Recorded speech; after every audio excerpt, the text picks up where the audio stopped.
Bismillahirrahmanirrahim. Assalamualaikum warahmatullahi wabarakatuh. Selamat pagi dan salam sehat untuk kita semuanya.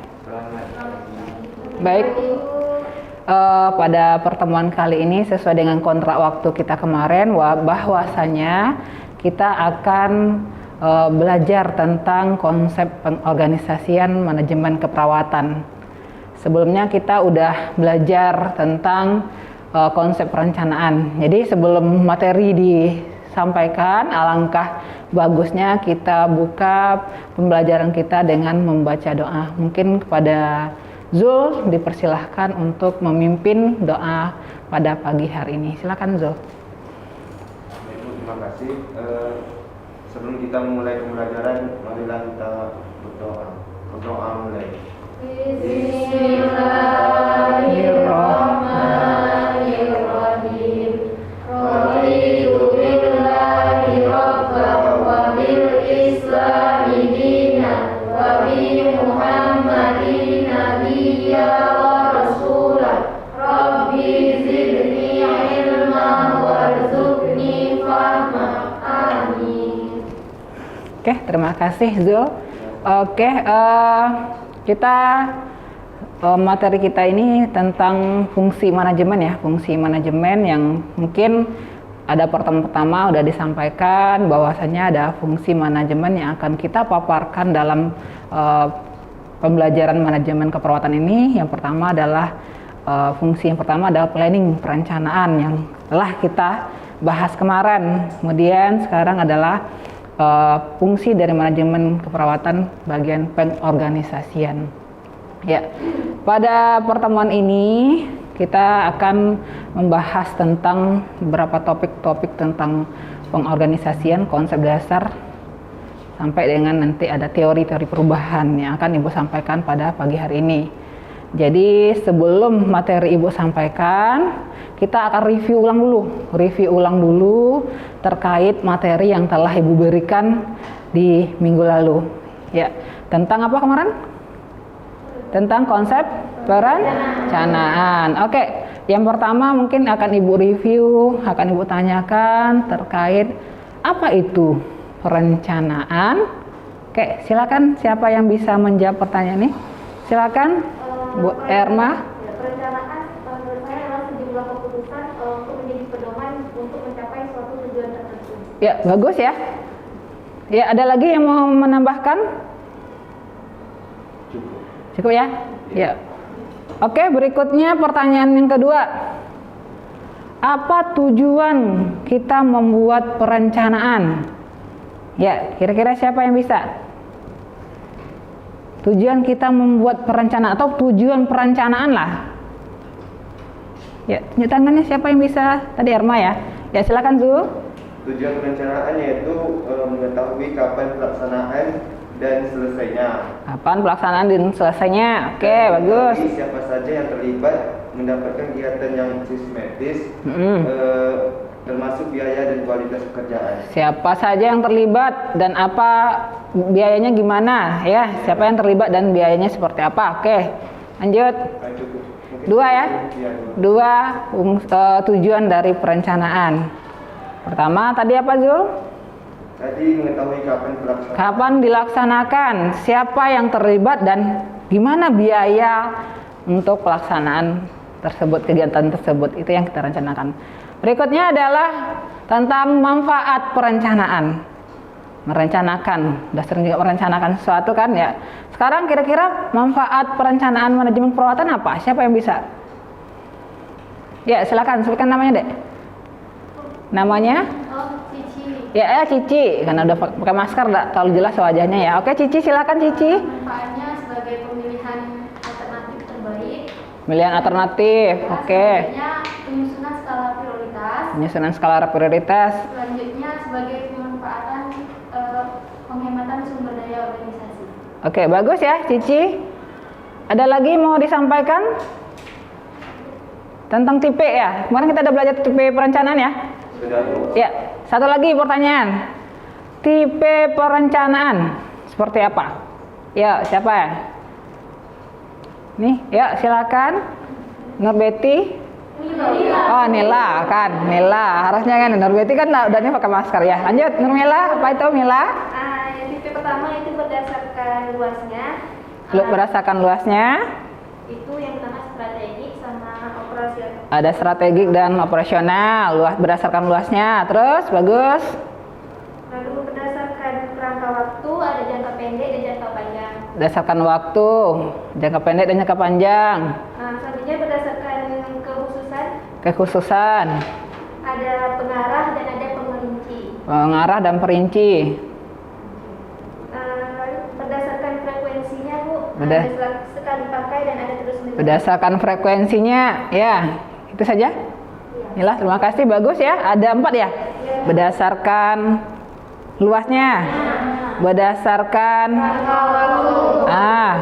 berdasarkan terakhir berdasar frekuensi. Alhamdulillah bisa ini ya, bisa mengulang kembali materi yang telah Ibu berikan minggu lalu. Sekarang kita kembali ke laptop ya. Ini mari ke materi pada pertemuan kali ini ya. Konsep pengorganisasian dalam manajemen keperawatan. Pernah dengar bahasa ini? Pernah dengar? Pernah ikut organisasi? Di sini mahasiswa aktif nggak di organisasinya? Aktif kan? Aktif. Ikut jadi pengurus? Malah jadi ketua himika si Zul ya. Ya, coba siapa yang bisa memaparkan dengan konsepnya sendiri? Apa itu pengorganisasian? Ya, bahasa kita atau boleh sih dengan bahasa buku tapi dikonsepkan dengan bahasa kita. Boleh. Pendapat kita, Ibu menanyakan pendapat kita sendiri. Ya. Silakan.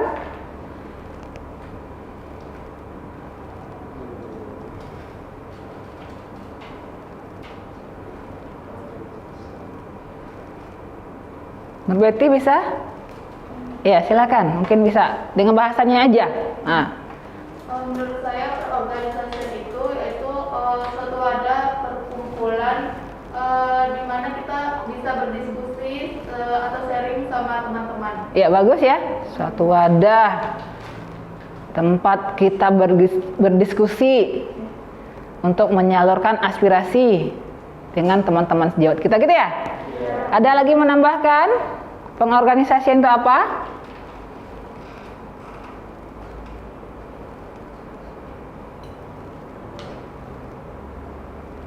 Yuk, siapa? Lisa.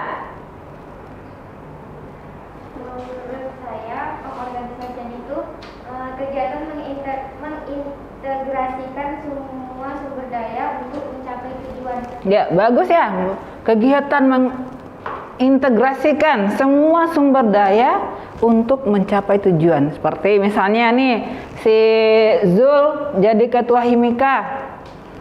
Dia mengintegrasikan, menyatukan semua mahasiswa keperawatan dan dibentuk sebuah pengurus dan dibagi kerja dan disampaikan tujuan-tujuan dari organisasi dan bersama-sama untuk bekerja mencapai sebuah tujuan atau visi, gitu ya. Kita melakukan sebuah pengorganisasian untuk mencapai visi, kan ada visinya kan, kalau himika ada visi kan, ada visi, misi, dan tujuan. Untuk mencapai visi kita harus melakukan beberapa misi, untuk mencapai misi kita harus harus mencapai tujuan, sehingga nanti apa yang kita inginkan, apa tujuan yang kita harapkan, dan untuk mencapai visi ada langkah-langkah yang harus kita lakukan. Oke, bagus ya. Kita lihat konsepnya. Nih, definisi secara teori. Kita lihat menurut Depkes RI ya, tahun 2006, pengorganisasian itu adalah pengelompokan atau pengaturan kegiatan yang dilakukan untuk mencapai tujuan organisasi ya, yang meliputi supervisi, koordinasi dengan unit kerja lain secara vertikal dan horizontal. Kalau kita lihat dia di sini menurut Depkes itu mengelompokkan atau pengaturan kegiatan untuk mencapai tujuan. Dia dilakukannya pengelompokan, pengaturan sebuah kegiatan untuk mencapai tujuan. Di sini meliputi supervisi dan koordinasi dengan tim kerja lain. Meliputi katanya ada secara ya koordinasi dengan unit kerja lain secara vertikal. Vertikal itu gimana? Garis lurus ya?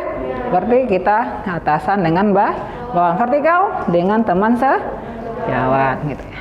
Oke. Menurut Hersey dan Blanchard ya 1977 dalam La Monica tahun 1998 menyampaikan bahwa pengorganisasian adalah kegiatan mengintegrasikan semua sumber daya bertujuan agar kelompok mau bekerja sama ya, tidak apa-apa.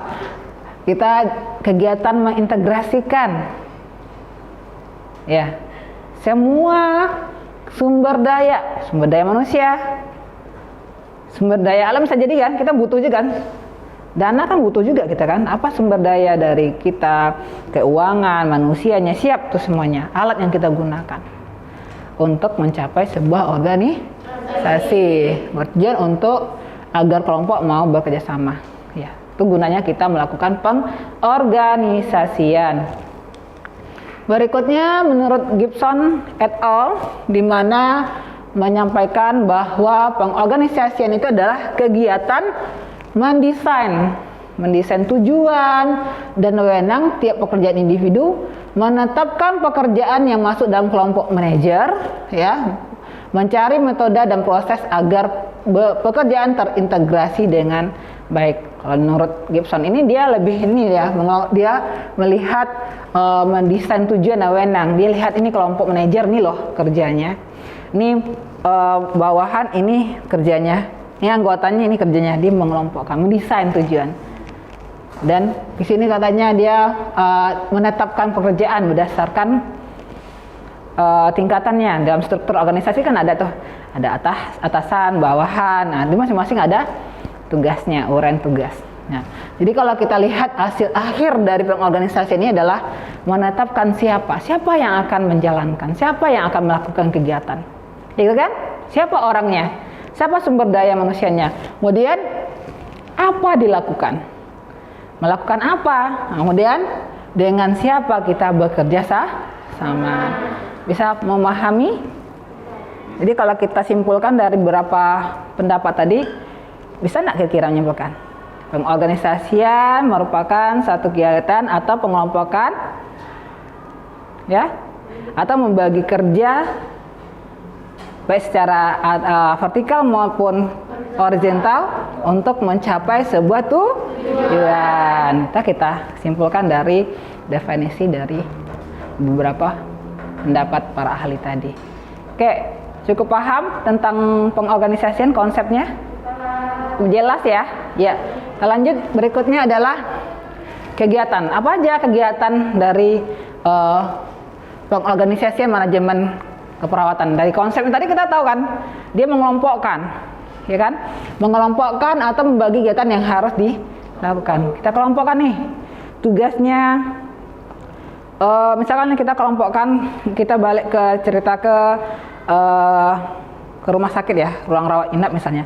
Ini tugasnya kepala ruangan, kan ada terdiri tuh di ruang rawat itu ada kepala ruangan, ada katim, ada perawat pelaksana. Masing-masing punya tugas. Nanti dikelompokkan, ini loh tugasnya kepala ruangan, ini loh tugas dari ketua tim, dan ini adalah tugas dari perawat pelaksana.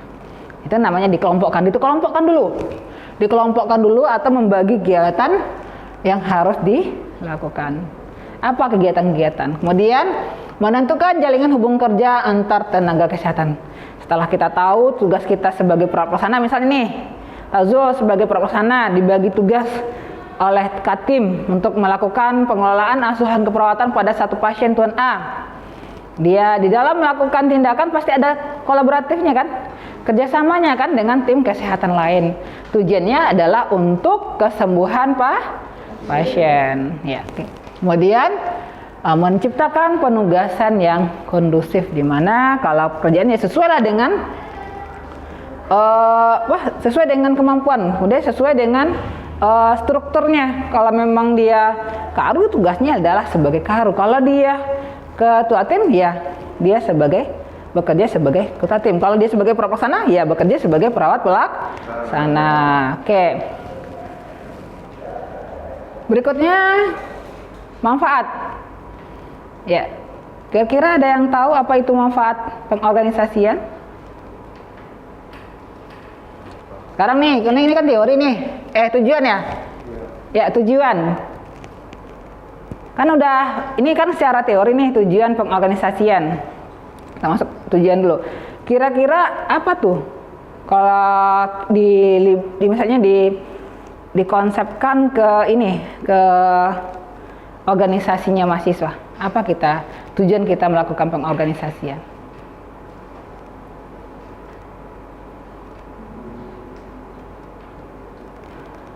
Apa kita? Ya, Zul, ini orang ketua mantan ketua Himika kita. Udah. Ya, silakan. Tujuan organisasi itu Membuat strategi, bagus. atau titik tolak dan kegiatan tertentu dalam usaha mencapai tujuan organisasi. Titik tolak atau membuat satu kegiatan untuk mencapai sebuah organisasi, gitu ya, bagus ya. Ada lagi menambahkan? Kalau kita lihat dari ini kan ya, kenapa kita buat pengorganisasian? Kenapa Zul sebagai ketua Himika? Nanti di bawahnya apa lagi? Ada wakil. Setelah wakil ada lagi sekretaris. Setelah itu bendahara. Masing-masing punya jobnya kan? Di bawah bendahara ada persesi juga ya? Ada divisi ya? Ada divisinya juga. Masing-masing ada dibuatkan jobnya kan? Pekerjaannya apa? Dikelompokkan masing-masing kerjanya. Zul sebagai ketua apa? Sekretaris apa? Kemudian bendahara apa? Kemudian anggota per divisi masing-masing dikasih job kan? Dibuat uraian tugas mereka kan? Iya. Nah, di sini tujuan kita melakukan pengorganisasi yang dilakukan oleh Zul dan teman-temannya sebagai pengurus, yaitu mempermudah pelaksanaan tugas dan bagi tugas sesuai dengan fungsinya.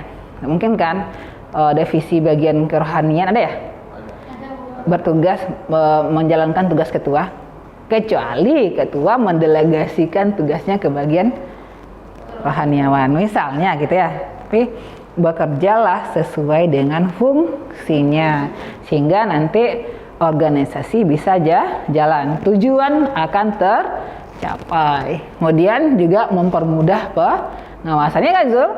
Kalau kita misalnya ya, kalau saya karena mahasiswa lebih aktif di organisasi, kalau dia tugasnya sebagai ketua Himika, dia akan memantau nih. Kan udah punya job nih, ini yang belum, ini belum selesai nih tugasnya sekretaris nih, ini sekretaris harus dievaluasi, ini harus disampaikan kenapa belum selesai. Kita bisa mengawasi kan, ini bagian rohanian nih yang belum selesai tugasnya. Kita bisa berkoordinasi dengan tim kita sehingga kerjanya sesuai dengan jobnya atau fungsinya. Itu ya, bisa paham ya? Iya. Ya, bisa paham tentang tujuan pengorganisasian. Ya, ini yang akan dipaparkan satu persatu nanti. Pernah ini lihat ya, saya kalau dengar mungkin udah sering dengar ya bahasa-bahasa seperti ini ya, yaitu prinsip pengorganisasian. Ya, prinsip pengorganisasian itu yang pertama adalah pembagian kerja, kedua pendelegasian tugas, ketiga koordinasi, keempat manajemen waktu, kelima metode penugasan pelayanan keperawatan, dan teori perubahan. Sebelum Ibu jelaskan tentang materi prinsip-prinsip penugasan manajemen pengorganisasian manajemen keperawatan, ada yang mau ditanyakan?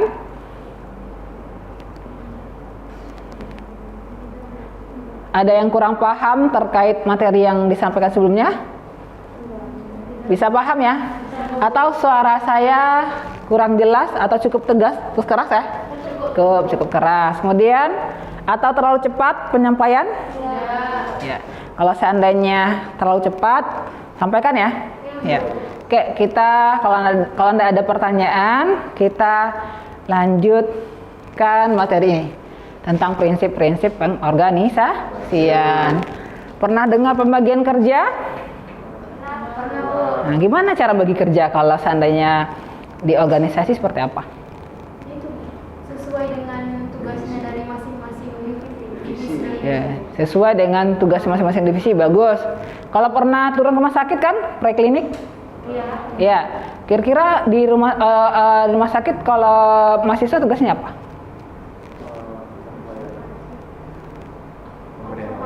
Membantu ya, membantu para pelaksana dalam melaksanakan tugasnya sesuai ini ya, sesuai dengan kemampuan mahasiswa, sesuai dengan kompetensi mahasiswa saat masuk ke rumah sakit. Kalau kita di rumah sakit, kalau kita lihat, pernah dengar kepala ruangan kan? Pada lihat kerjanya Katim kan? Kerjanya para pelaksana kan? Beda kan? Nah, dan mereka akan dibagi kerjanya sesuai dengan kemampuannya, sesuai dengan jobnya sebagai para pelaksana. Seperti ada buat kelompok juga kan? Ada kelompok kecil kan? Ada ketua kelompok kan? Nanti kelompok bagi-bagi tugas kan? Nah, di situ. Itu ya untuk pembagian kerja. Kita lihat di sini pembagian kerja. Ini benar ya sampaikan Cici, pembagian kerja kepada semua staf. Ya, setiap individu memiliki tugas. Jadi kalau di rumah sakit, ya, seorang karu tuh harus paham, harus memahami kompetensi dari perawat-perawat di ruangannya, stafnya, sehingga dia bisa membagi kerjanya.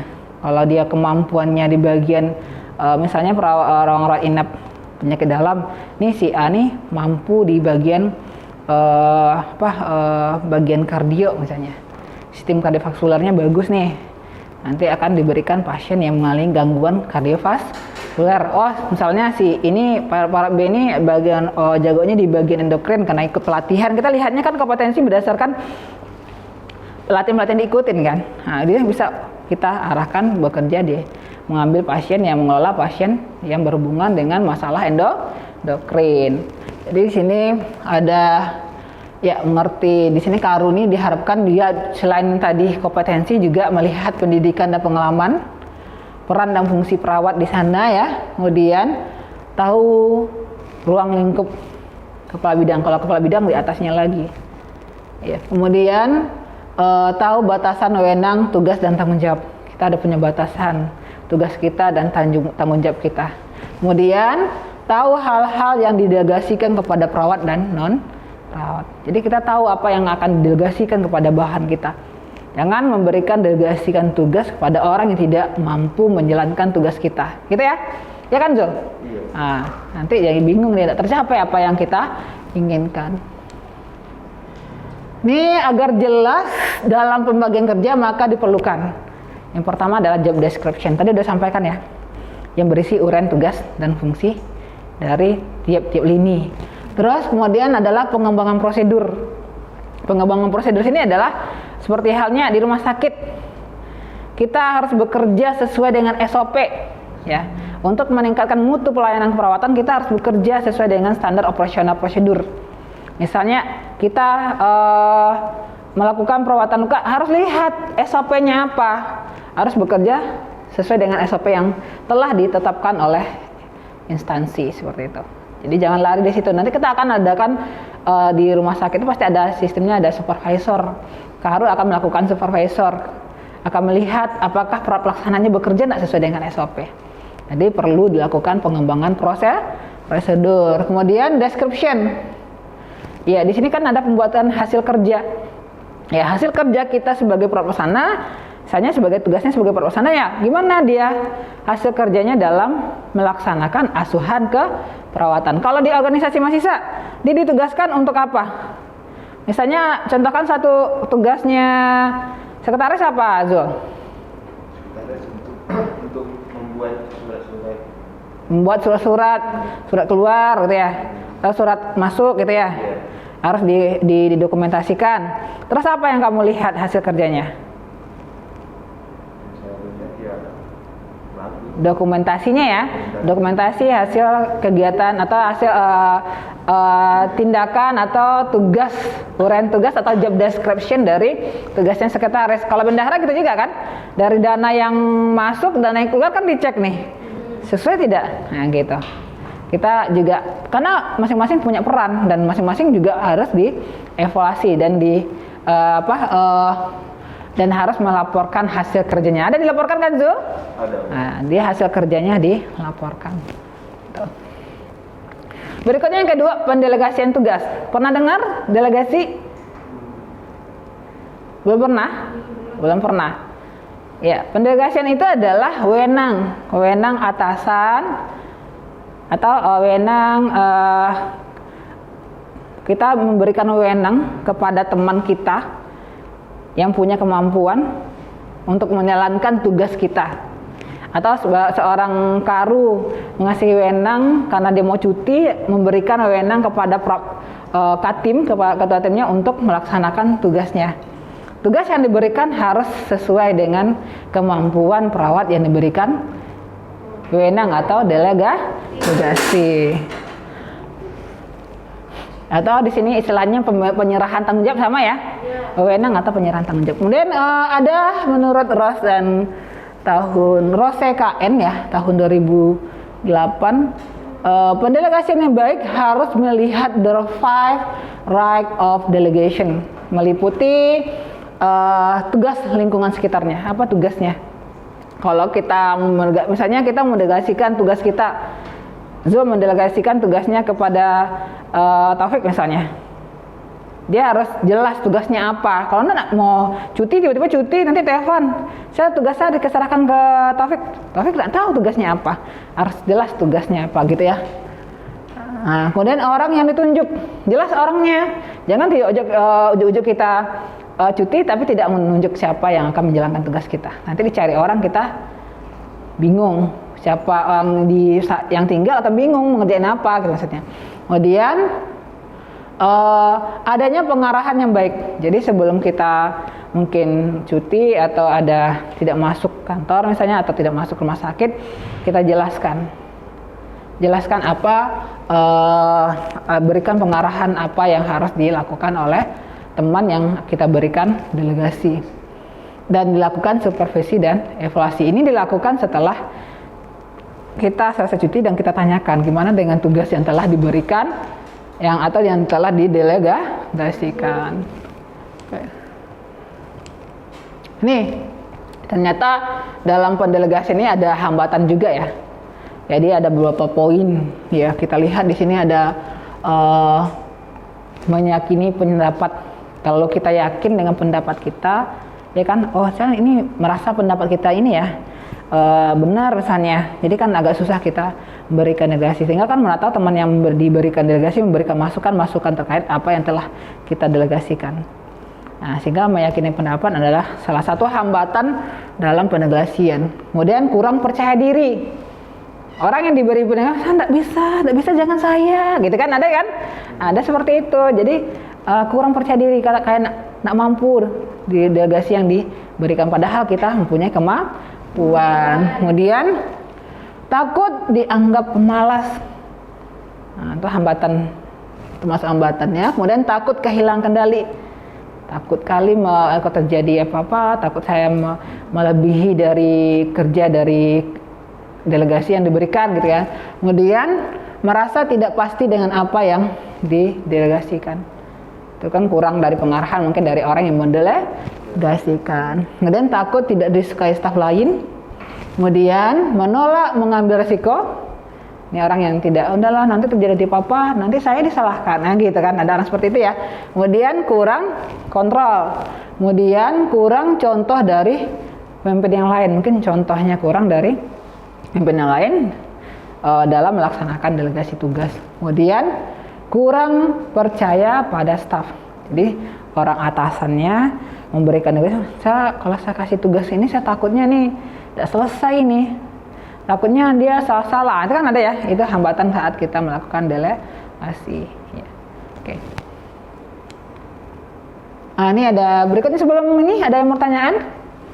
Ada mau ditanyakan tidak? Kurang paham? Ada yang kurang paham? Paham ya? Cukup jelas ya apa yang disampaikan? Kalau tidak ada, kita lanjut ke sifat pendelegasian. Sifat pendelegasian di sini ada sikap kegiatan, di mana kegiatan yang rutin diberikan wewenang lebih harus dimonitor dan diberikan pada staf yang mampu. Jadi kalau kita memberikan delegasi adalah melihat orang yang menerima delegasi harus adalah orang yang mampu melaksanakan delegasi. Kemudian kemampuan staf sama. Dia harus mampu, lihat dia mampu nggak dia diberikan delegasi. Kemudian hasil yang diharapkan adalah sesuai dengan tujuan organisasi atau unit misalnya. Kemudian berikutnya ya koordinasi. Ini pernah dengar ya? Nah, contoh seperti apa contoh yang pernah dilakukan oleh mahasiswa? Koordinasi. Apa? Contohnya dalam pembelajaran boleh, dalam sebuah organisasi boleh. Apa contohnya? Koordinasi. Silakan. Ya, silakan Taufik. Kita mau membuat acara di luar, kita berkoordinasi dulu dengan lingkungan sekitar. Iya, kita akan melaksanakan kegiatan luar. Misalnya adakan family gathering gitu ya. Kita harus koordinasi dulu dengan teman-teman dan lingkungan tempat kita melakukan family gathering gitu ya. Bagus ya. Taufik, ada lagi? Contoh koordinasi yang telah dilakukan? Ayo, pasti mahasiswa sering melakukan koordinasi, kan? Nah, cuman ada lagi menambahkan? Nggak ada? Ya, kita lihat di sini. Di sini kan koordinasi itu adalah kegiatan komunikasi dan hubungan dengan pihak yang terlibat dalam melancarkan kegiatan agar ada keselarasan tindakan, usaha, sikap, dan penyesuaian antar tenaga yang ada di tempat kerja. Jadi tujuan salah satu langkah atau kegiatan dari koordinasi itu adalah adanya komunikasi. Misalnya perawat shift pagi pasti berkoordinasi dengan perawat shift siang kan? Shift siang akan berkoordinasi dengan shift malam. Malam akan berkoordinasi dengan shift. Kalau tidak ada terjadi hubungan komunikasi atau koordinasi di antara perawat per shift, maka tindakan yang akan atau asuhan keperawatan yang akan diberikan keperawatan masih akan bingung ya, apa yang lakukan, apa yang belum lakukan, atau terjadi duplikasi 2 kali dilakukan, ya enggak? Nah, itu gunanya melakukan koordinasi. Ini manfaat koordinasi: menghindari perasaan lepas antar tugas pada setiap bagian. Itu kan bukan tugas saya, itu kan bukan bagian saya tadi, itu bukan pasien saya gitu ya. Jadi kalau udah ada koordinasi, kita serahkan istilahnya handover ya, serah terima pasien kepada perawat shift berikutnya, dan kita mereka tahu apa langkah-langkah apa yang harus dilakukan kepada pasien, sehingga mereka tahu dia akan tugas, oh ini tugas saya nih, saya menyelesaikan tugas yang belum dilakukan oleh shift pagi misalnya. Kemudian menumbuhkan rasa saling membantu.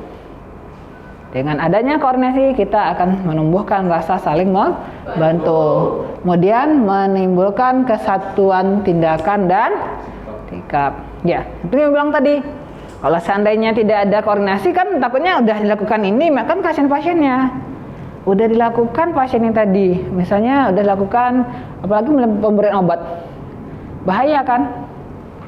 Harus saling koordinasi. Jadi intinya saling berkoordinasi atau di organisasi, takutnya duplikat. Ini udah membuat laporan kegiatan misalnya, si A udah membuat laporan kegiatan, si B juga buat laporan kegiatan. Akhirnya tugas yang harus dikerjakan tidak dikerjakan, itu sudah dikerja keduanya, kan tadi duplikasi jadinya kan. Nah, itu perlu diperhatikan juga. Berikutnya adalah manajemen waktu. Mahasiswa sudah pernah melakukan atau udah melaksanakan atau udah benarkah dalam manajemen waktunya? Ada membuat jadwal kegiatan sehari-hari? Hari ini saya melakukan apa yang lakukan? Ada ya? Belum. Iya.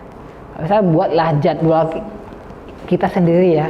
Hari ini saya harus ini, hari ini jam ini saya ngapain, besok kuliah jam berapa, setelah itu saya baca buku. Gitu kan ada kegiatan jadwal. Kita harus membuat jadwal kita sendiri, memanage waktu kita sendiri. Karena habis waktu untuk hura-hura aja ya, bermain-main aja, banyak main pada belajar nanti kan.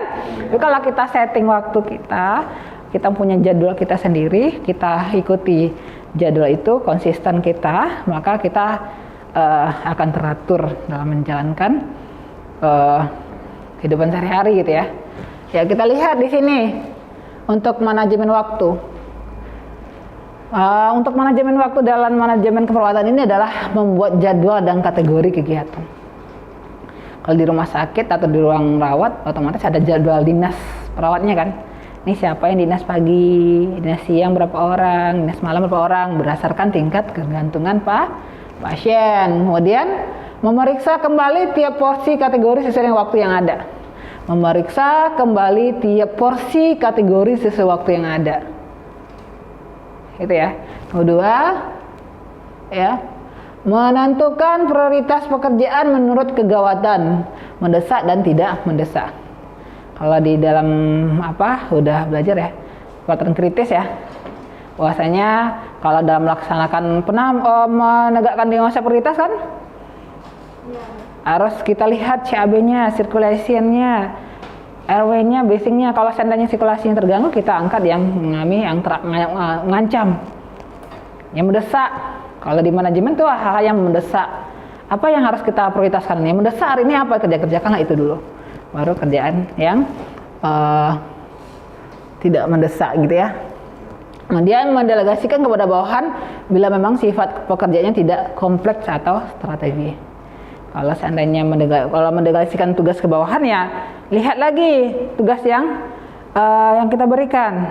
Jangan tidak mampu ketuanya malah diserahkan ke anggotanya kayak gitu kan. Berikanlah tugas yang diberikan atau delegasikan kepada bawahannya sesuai dengan kompetensinya. Oke lah kita sebagai ini karena bukan bidang kita mungkin kurang paham, boleh kita delegasikan pada orang yang mampu atau kompetensi di bidang yang kita berikan delegasi seperti itu. Oke. Ini ada juga hambatan manajemen waktu. Sebelum masuk hambatan, ada yang mau tanyakan terkait materi ini yang ini sebelumnya? Enggak ya? Oke. Lanjut.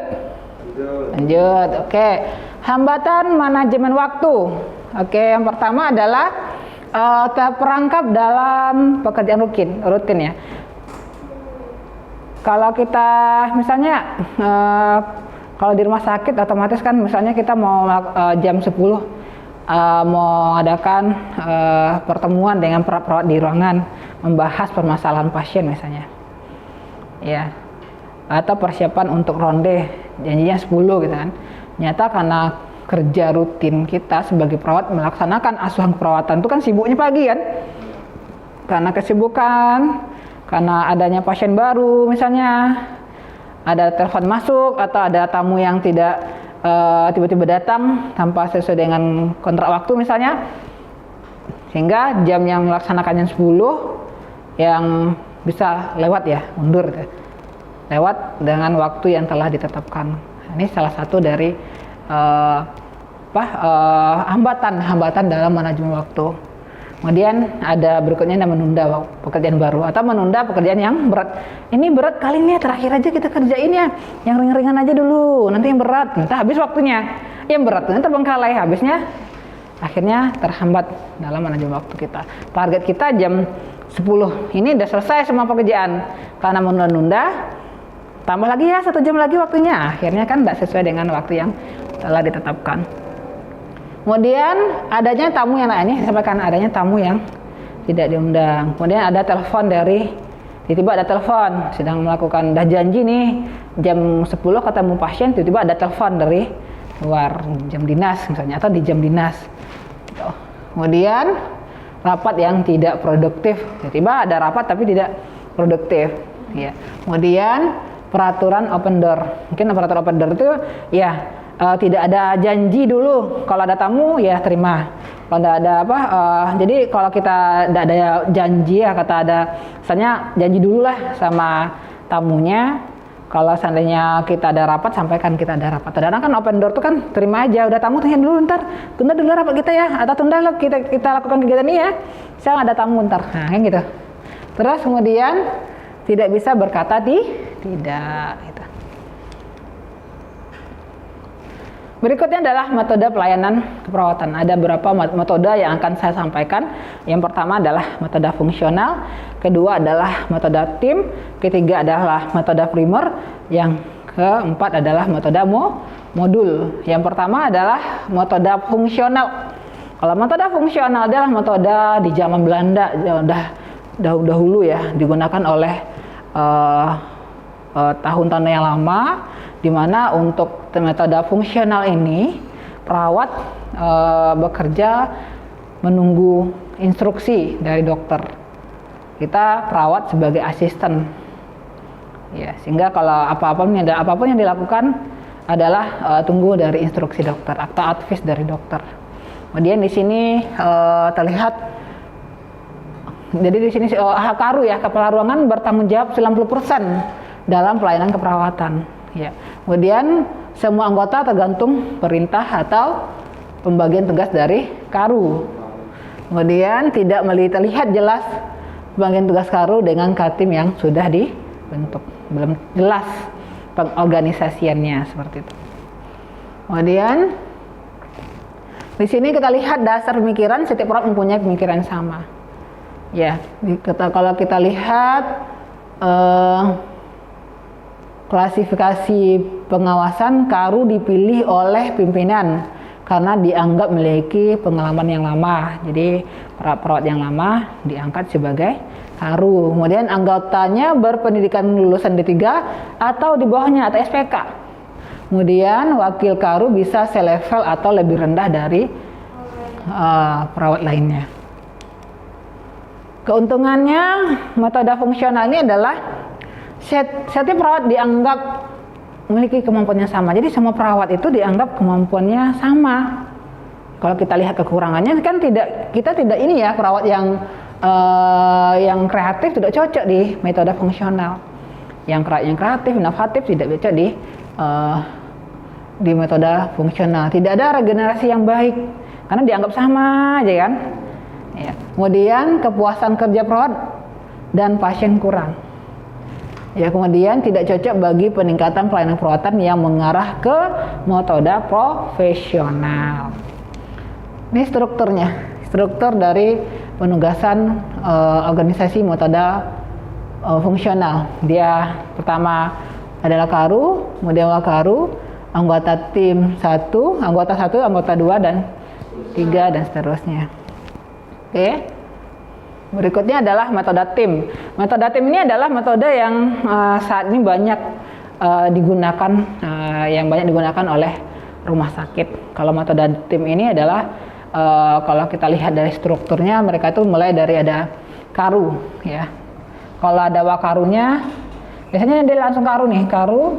Nanti di bawahnya ada Katim. Katimnya bisa ada 3 tim, Katim 1, Katim 2, misalkan 2, Katim 3. Di sini ada CCM. Kalau saya lihat ini, dilihat dari tugasnya, ini lebih ke mutu dari pelayanan asisten perawatan. Dia lebih tugasnya bekerja sama dengan KARU dalam meningkatkan mutu asuhan keperawatan. Ya. Ini di bawah Katimnya ada anggota nih. Ini anggotanya lagi. Anggota. Nah, kalau di sini kita lihat ya, metode tim itu dibentuk karena adanya keterbatasan tenaga profesional. Dia lebih banyak yang di sini mungkin KARU-nya S1 profesi nurse ya. Ini Katimnya nurse, mungkin ada nurse juga, tapi D3 yang berpengalaman. Kemudian nurse atau D3 yang punya pengalaman ya. S1 atau nurse yang punya pengalaman. Kemudian anggotanya ada yang S1 dan D3. Ini dibuat karena keterbatasan tenaga profesional atau perawat yang S1. Jadi dasar pemikirannya berusaha menerapkan metode keperawatan profesional tapi dengan lulusan yang berbeda. Dia berusaha nih untuk ke metode yang profesional tapi dengan lulusan yang berbeda. Ini fungsi KARU, ya. Fungsi KARU yang pertama adalah menentukan standar pelaksanaan ASKEP, ya. di sini ya, menentukan standar. Apa standar kita pelaksanaan escape, memberikan pengarahan kepada Katim, tugas Karu tuh melakukan evaluasi tugas tim. Jadi tugas Karu itu di bawahnya adalah Katim, dia mengevaluasi atau memonitor tugasnya Katim atau ketua tim. Nah, ini konsep membentukan ketua tim ya. Klasifikasi Katim pertama adalah memiliki kemampuan komunikasi yang baik. Kemudian dengan pendidikan tinggi dan memiliki keterampilan yang mahir dan memiliki STR gitu ya. Kemudian mampu menentukan prioritas kebutuhan asuhan keperawatan. Setelah itu mampu menerapkan filosofi keperawatan dalam melaksanakan ASKEP. Kemudian tugas dari Katim itu harus mampu memiliki kemampuan komunikasi, udah ya, mampu menerapkan manajemen dan kepemimpinan keperawatan dalam bekerja. Dia mampu melakukan planning, melakukan pengorganisasian, melakukan staffing, pengarahan, dan pengontrolan. Kemudian pelaksanaan fleksibel sesuai dengan ketenagaan yang ada. Dia pelaksanaan tugas itu fleksibel sesuai dengan tenaga yang ada gitu. Pengawasan metode tim yaitu melalui komunikasi yaitu langsung ya. Mengadakan tanya jawab ke lapangan bertemu dengan anggota tim. Jadi kalau dia lakukan supervisi kepada perawat ya. Kalau Katim dia yang dievaluasi siapa? Di bawah Katim apa? Anggota atau pelaksana kan? Nah, dia akan mengevaluasi kerjanya perawat pelaksana. Dia langsung tanya jawab langsung. Mungkin kalau dia saat si perawat pelaksana melakukan tindakan asuhan keperawatan, maka dilihatnya apakah sudah melaksanakan sesuai SOP tidak yang dilakukan oleh perawat tersebut, gitu ya. Kemudian ini ada ya supervisi bilang dia, kemudian evaluasi menilai kemampuan anggota terutama pengetahuan dan keterampilannya. Ya sesuai dengan SOP atau standar yang telah ditetapkan. Kemudian membuat pencatatan dan pelaporan secara tertib dan teratur. Oke. Ini CCM tadi. Apa itu CCM? Adalah Critical Care Manager. Kalau kita lihat critical berarti bersama Karu mengidentifikasi kebutuhan sarana dan prasarana. Dia sama Karu nih. Ini kalau di rumah sakit kalau keterbatasan tenaga ada yang pakai CCM, ada yang tidak. Iya. Kalau secara teori harus punya CCM ya, karena dia sini bekerja sama dengan Karu. Bersama Karu membuat sistem atau metode evaluasi dan pengawasan. Bersama Karu dan Katim menentukan sistem ASKEP yang dipakai, kemudian mengarahkan dan mengendalikan pelaksanaan ASKEP. Kalau kita lihat dari tugasnya ini, fungsinya ini, dia lebih mungkin bertugas untuk meningkatkan mutu pelayanan asuhan keperawatan. Lebih ke mutunya gitu ya. Dia akan monitoring evaluasi dari keseluruhan pelaksanaan asuhan keperawatan yang telah dilakukan oleh perawat di ruangan seperti itu. Ini strukturnya ya. Nah, ini kalau ada Wakaru ya, Wakaru gitu ya. Kemudian ini klasifikasi, nanti mana tahu nanti pas tamat berminat jadi kepala ruangan, berminat jadi Katim. Nah, inilah syarat-syarat untuk menjadi kepenugasan tim. Karu diutamakan minimal lulusan S1 nurse atau D3 yang berpengalaman lebih dari 10 tahun. Wakaru bisa selevel atau lebih rendah dari Karu. Ketua tim S1 atau D3 berpengalaman 5 tahun. Kemudian CCM itu lebih tinggi pendidikannya atau lebih berpengalaman dari Karu. Perawat S2. Bu, saya berminat jadi CCM. Oh iyalah, ikutlah lanjut S2, ambil spesialis saya. Terus nanti bekerjalah berapa tahun dan kenalilah sistem yang ada di ruangan. Kalau berminat ya tingkatkan kompetensi kita, gitu ya. Ya. Ada pertanyaan tentang metode tim dan fungsional? Ada yang kurang paham? Erma ada paham? Ya. Nurbeti? Tidak ada ya? Cukup paham ya? Suara saya cukup jelas? Atau udah mulai speech-nya lebih cepat? Tidak ya? Kalau tidak kita lanjut ke metode primer. Kalau metode primernya adalah pelayanan keperawatan yang ditandai dengan adanya ketertarikan kuat dan terus-menerus antara perawat primer dan pasien, di mana perawat memiliki tugas untuk merencanakan, melaksanakan, dan berkoordinasi dengan tenaga kesehatan lain selama pelaksanaan asuhan keperawatan. Ini untuk metode primer ini persyaratan minimal adalah S1 yang memiliki sertifikat nurse atau register nurse, STR ya sekarang ya. Kemudian ketenagaan, setiap perawat primer adalah perawat bedside. Maksudnya bedside ini dia bekerja melaksanakan langsung perawatan langsung di tempat tidur pasien. Kemudian beban kerja untuk satu perawat primer adalah maksimal 5 pasien. Satu perawat primer 5 pasien. Kemudian penugasan ditentukan oleh kepala ruangan. Kemudian perawat primer adalah perawat profesional ya.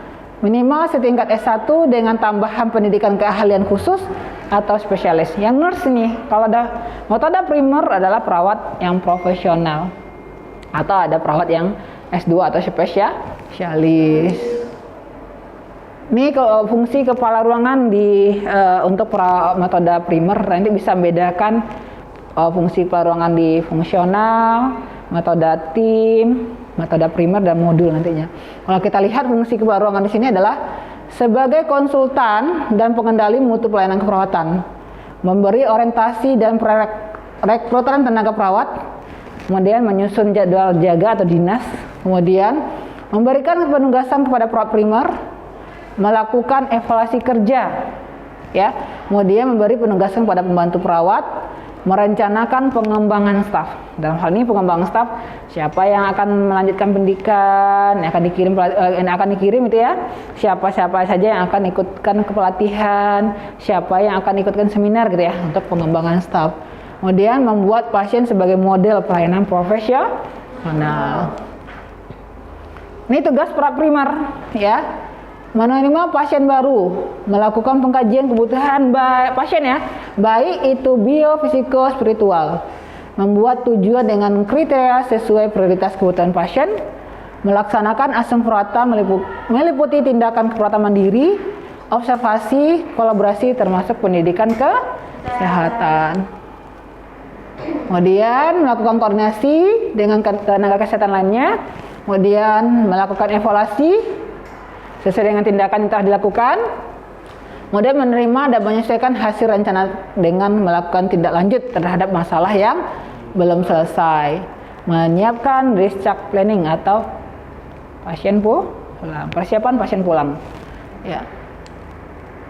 Ini struktur organisasi untuk metode penugasan primer. Ada karu, wakaru, ada perawat primer 1, perawat primer 2, 3 dan ada anggotanya. Jadi kalau kita bedakan tadi, kalau istilahnya di metode tim ada karu, wakaru, kemudian wakatim ya, ketua tim 1, 2, 3. Di sini tidak ada CCM-nya ya, karena di sini adalah perawatnya perawat profesional. Di anggota ini bisa jadi perawatnya di sini perawat nurse semuanya nih, perawat nurse atau ada yang S2 spesialis, karena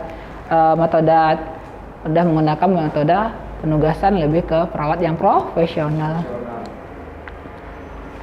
Terakhir ada metode modul untuk metode asuhan perawatan ya. Modul ini adalah metode campuran ya, variasi antara metode primer dengan metode tim ya. Jadi perawat profesional dengan perawat non profesional bekerja sama. Ketenagaannya satu modul bertanggung jawab terhadap 8 sampai 15 pasien. Kemudian bila modul tidak dinas maka bisa digantikan oleh modul lain. Di sini istilahnya modul dia. Nah, ini fungsi karu.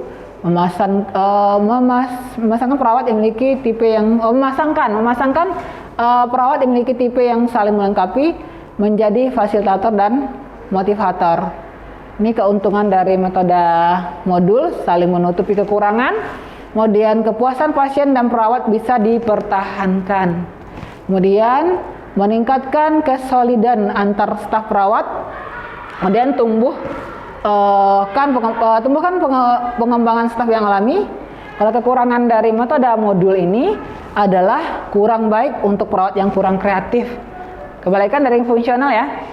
Malah yang kalau fungsional tidak bisa perawat, tidak cocok untuk perawat yang kreatif dan inovatif. Kalau tidak cocok untuk perawat yang tidak kreatif. Kemudian kurang cocok bila Karu tidak memiliki kemampuan kepemimpinan yang baik. Jadi seorang Karu tuh harus memiliki kemampuan kepemimpinan yang baik. Ini struktur organisasinya. Nah, ini istilahnya modul ya. Bisa bedakan ya? Metode asuhan keperawatan mulai dari fungsional, kemudian apa lagi?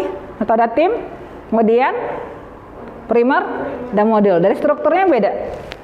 Ya, mungkin kalau struktur apanya sama, tapi istilah bahasanya.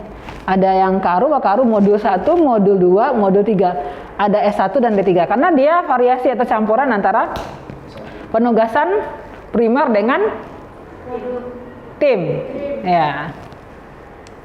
Oke, ini materi terakhir terkait tentang teori perubahan. Ada yang mau ditanyakan? Nggak ada? Ya, ada? Silakan, bisa paham ya? Bisa membedakan nanti antara penugasan fungsional, sistem fungsional, tim, modul dan primer ya. Terakhir adalah materi kita adalah teori perubahan. Ya. Ya. Proses perubahan ada 3. Ada spontan, ada pada perkembangan dan perubahan yang direncanakan. Kalau spontan misalnya perilaku merokok pada mahasiswa misalnya. Udah tahu itu apa penyebab rokok, bahaya rokok. Setelah saya masuk kuliah di keperawatan, sudah paham ini bahaya nikotin di tubuh saya. Saya akan berubah, saya akan meninggalkan rokok. Langsung ditinggalkan, besoknya tidak merokok lagi. Itu spontan kan? Iya. Kalau dia pada perkembangan ikut alur. Ya lihat dulu, saya berhenti. Tapi gimana ya, saya kalau tidak merokok nih, saya pusing ya, gitu ya. Ya. Kalau saya tidak merokok nanti saya diketawakan oleh teman-teman saya jadi bahan tertawaan gitu kan, gitu ya. Nah itu terus direncanakan, saya besok mulai berhentilah untuk merokok. Atau ada pula yang anak mahasiswa ya, saya mau rajin sholat lah ya, besok saya mulai rajin sholat lah. Saya subuh saya sering ketinggalan lah, atau saya isya sering ketinggalan lah, saya ketiduran, atau subuh saya sering tinggal, saya sering begadang. Besok saya berubah lah, besok saya bangun subuh, kan gitu ya. Itu mungkin yang dirancang, besok saya mulai jam 5 bangun, sholat, terus jogging misalnya kan saya akan mengubah pola hidup saya agar lebih sehat lagi, itu direncanakan kan. Nah itu adalah perubahan dari teori perubahan. Ada 3, perubahan spontan, pada perkembangan, dan direncanakan. Kita lihat perubahan dari segi pengelolaan ya. Kalau kita lihat ada yang berencana menyesuaikan dengan tujuan awal organisasi ya. Kalau kita hubungkan dengan organisasi kan ada yang di organisasinya yang karakter anggotanya yang rajin, ada yang malas gitu ya, ada yang disuruh dulu baru bergerak, ada kan, ada yang acuh terhadap tugas, ada kan ya.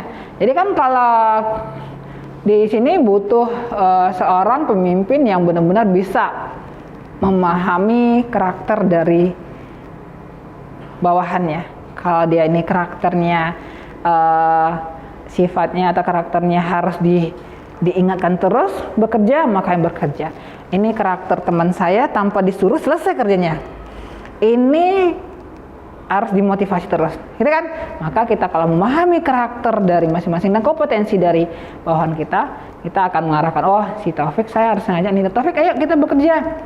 Ayo apalagi nih, semangat. Nah kan gitu ya. Nah ini tidak perlu selesai, tapi tetap diberikan perlakuan yang sama. Sehingga nanti tujuan organisasi tercapai. Tidak terencana itu tidak ada persiapan. Kemudian keterlibatan. Kalau dalam keterlibatan itu ada partisipatif dan paksaan. Ada yang dipaksa untuk maju kan? Ayolah selesaikan lah, besok saya tunggu nih, ada gitu ya.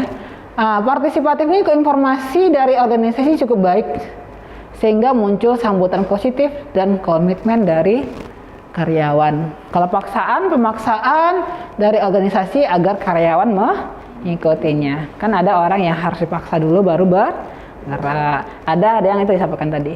Ada yang tanpa harus disampaikan, dia tahu tugasnya, dia akan mengerjakan tugasnya sesuai dengan job desk-nya gitu. Ini berikutnya model trans-teorikal dan fase perubahan. Nah, jadi kalau kira-kira siapa nih yang masuk fase ini, nanti Ibu jelaskan gimana fase perubahan ini. Saya contohkanlah perilaku merokok lah ya, yang lebih mudah dipahami. Ya, di sini fase yang pertama adalah fase perubahan itu pre-contemplation. Ya. Merupakan fase di mana individu puas dengan situasi yang ada. Individu tidak ada perhatian terhadap perubahan dan mungkin menolak. Dia puas aja dah. Merokok. Ya, merokok tuh kalau saya nggak merokok, saya nanti gimana nih? Pusing saya. Saya marah-marah aja kalau nggak merokok, gitu kan. Udahlah, nikmati aja lah hidup nih. Kalau toh yang sakit saya, gitu kan. Saya akan biar aja lah saya merokok seperti ini. Merasa puas. Selagi masih ada kesempatan untuk merokok, ayo merokok. Gitu ya. Itu kan merasa puas dengan apa yang terjadi pada dirinya. Adapun dia tahu itu bahaya, mungkin dia acuh tak acuh. Ya. Berikutnya contemplation. Dia mengenal masalah. Ini individu tuh mengenal masalah atau tentang merokok itu, tapi tidak ada komitmen untuk berubah. Dia tahu bahaya rokok. Dia tahu rokok yang ada dalamnya nikotin itu berbahaya bagi tubuhnya untuk kesehatannya. Tapi dia tidak komitmen untuk berubah dan tetap berperilaku negatif atau merokok. Kemudian pertanda penting fase ketidaksiapan untuk berubah walaupun tahu tidak baik atau buruk situasi yang terjadi. Dia pada ini ya, itu berarti dia udah tahu, udah mengenal nih. Kalau seandainya dia merokok, udah batuk-batuk, udah pernah dirawat, misalnya dia tahu bahaya rokok, tapi dia tidak berkomitmen untuk berubah. Nah, kemudian tahap berikutnya, kira-kira ada yang perokok di sini enggak? Ada. Nah, ada di tahap-tahap ini enggak kira-kira? Nah, mungkin dengan setelah Ibu memberikan materi ini, mungkin Ibu berharap perubahan atau sesuatu perilaku yang, kalau perilaku merokok kan perilaku negatif ya, bisa udah tahu, udah masuk ke tahap maintenance. Maintenance itu udah tahap berubahnya udah 6 bulan, 7 bulan sampai selama-lamanya udah berubah, udah berhenti dia merokok. Nah, berikutnya adalah preparation. Nah, di sini si individu ini udah komitmen untuk berubah dan individu berkeinginan untuk ambil tindakan dalam waktu dekat. Udahlah, saya bahaya rokok ini sungguh luar biasa. Setelah saya belajar keperawatan, ternyata banyak ya bahaya rokok nih. Nikotin ini bahaya terhadap tubuh saya. Besok saya akan berhenti merokok. Saya akan apa yang berhubungan dengan rokok saya akan buang. Asbak rokoknya dibuang, rokok yang ada di rumah dibuang, gitu kan. Nah, itu udah komitmen ya, itu udah fase preparation. Kemudian fase action, ya. Di sini action ini kegiatan positif diambil untuk merubah situasi. Ya, individu perlu berubah untuk 1 hari sampai 6 bulan. Jadi individu ini udah action dia, udah benar-benar berubah. 1 bulan tidak merokok, kan pusing-pusing, pertama pusing kali kan. Sebulan berikutnya udah berkurang pusingnya. 3 bulan sedikit masih sedikit pusing, kemudian 4 bulan, 5 bulan, 6 bulan udah biasa tidak merokok, terus 7 bulan, 8 bulan sampai selamanya udah tahap maintenance, dia benar-benar telah berubah, dia sudah berhenti untuk merokok gitu. Jadi terakhir adalah maintenance, perilaku baru jadi prioritas semua anggota individu, komitmen untuk menjalankan fase perubahan perilaku yang stabil dan berlangsung 6 bulan dan selamanya. Ya, itu maksudnya. Memang lihat rokok tuh merasa gimana ya? Oh ini harus dijauhkan. Ini kalau dia lihat, malahan dia kalau dulunya dia pusing kalau tidak merokok, malahan sekarang lihat rokok tuh pusing ya, gitu. Sehingga dia memang menghindari atau menjauhi dari berhubungan dengan nikotin. Oke. Ya, ini materi kita untuk pengorganisasian. Ini buku sumber yang bisa dilihat nanti untuk ada tugas ya, tugas mandiri dan yang akan dikerjakan di rumah. Ya, ada yang mau ditanyakan terkait materi hari ini, mulai dari pengorganisasian sampai ke tahap perubahan. Ada yang mau tanyakan? Tidak ada, benar nih, tidak ada yang mau tanya. Kalau tidak ada pertanyaan, ibu yang bertanya. Nah, oke, siap untuk ditanya? Siap lah ya? Oke, sekarang ibu akan menanyakan tentang pengorganisasian. Definisi dari pengorganisasian. Kira-kira siapa yang bisa menjelaskan apa itu pengorganisasian? Yuk, tunjuk tangan. Jangan sampai ibu yang menunjuk ya. Yuk, silakan. Semuanya dapat kesempatan untuk menjawab pertanyaan dari saya. Organisasi. Iya. Silakan Zul. Menurut saya sekumpulan orang yang bekerja sama secara rasional serta sistematis yang terpimpin untuk mencapai tujuan tertentu. Oke, bagus ya Zul. Selanjutnya tentang apa lagi ya tadi ya? Tujuan pengorganisasian. Ya, silakan Erma. Mempermudah pelaksanaan tugas dan membagi tugas sesuai dengan fungsinya, juga mempermudah untuk pengawasan. Oke, bagus Erma. Berikutnya apa lagi?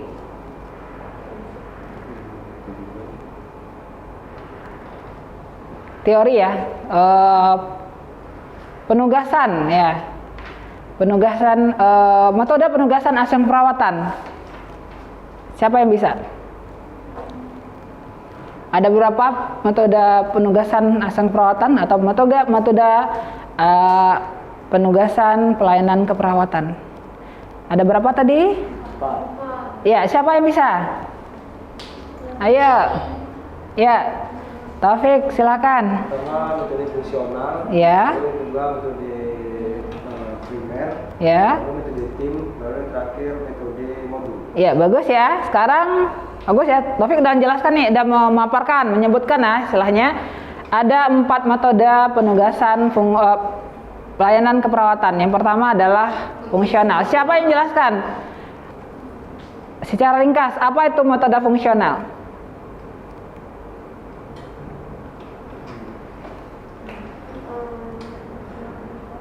Ya, silakan Erma. Fungsional itu adalah metode tradisional di mana perawat dianggap sebagai asisten. Asisten atau menunggu advice dari dokter gitu ya? Ya. Oke. Atau tenaga kesehatan lainnya. Berikutnya metode tim, penugasan tim. Apa itu? Metode penugasan?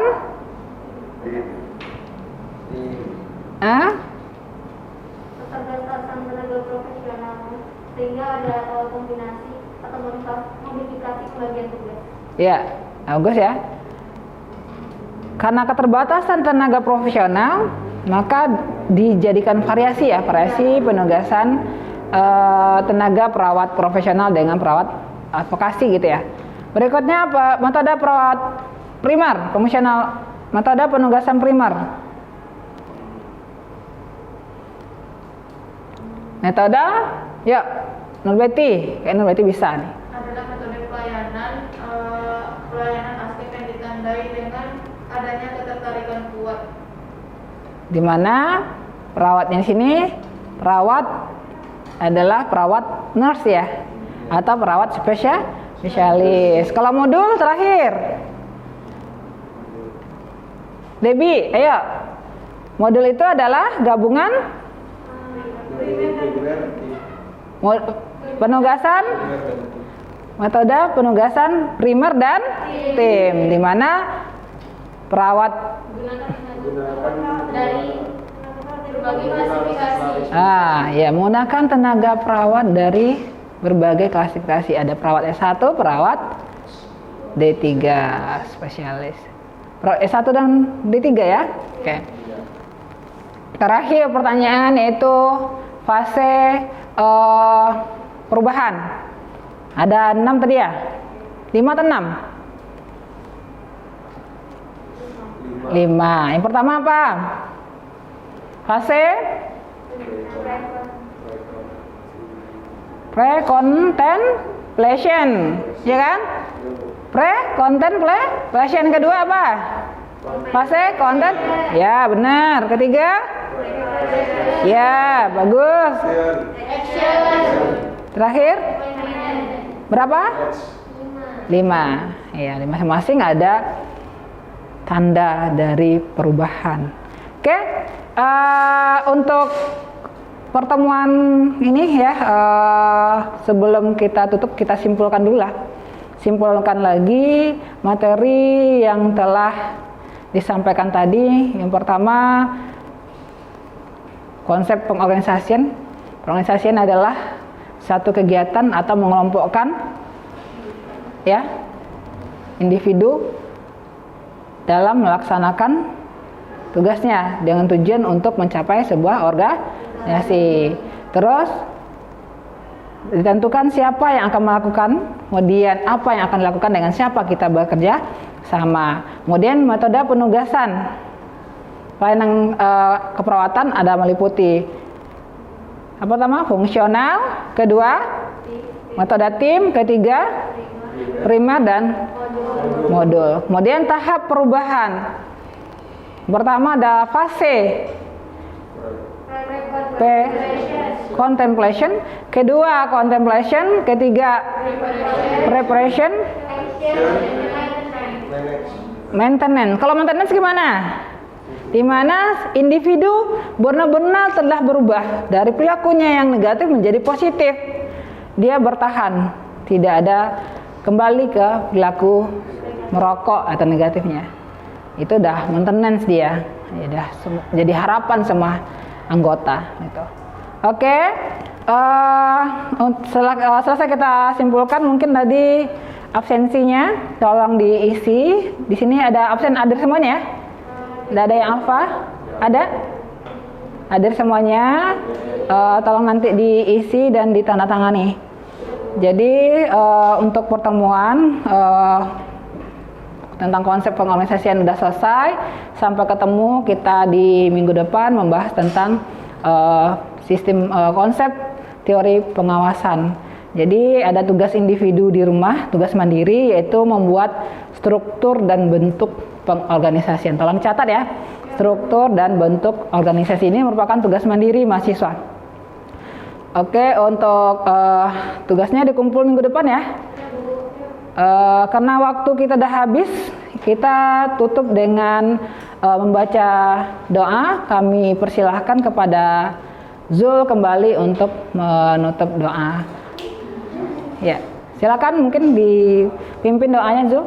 Ya, sebelum kita menyelesaikan pembelajaran ini, marilah kita berdoa. Berdoa mulai. Bismillahirrahmanirrahim. Allahumma inni is'aluka ma'alatani fardhu ilayya indah hajati wa la tansani ya rabbal alamin. Oke, Ibu tutup dengan mengucapkan wabillahi taufiq wal hidayah. Wassalamualaikum warahmatullahi wabarakatuh. Waalaikumsalam.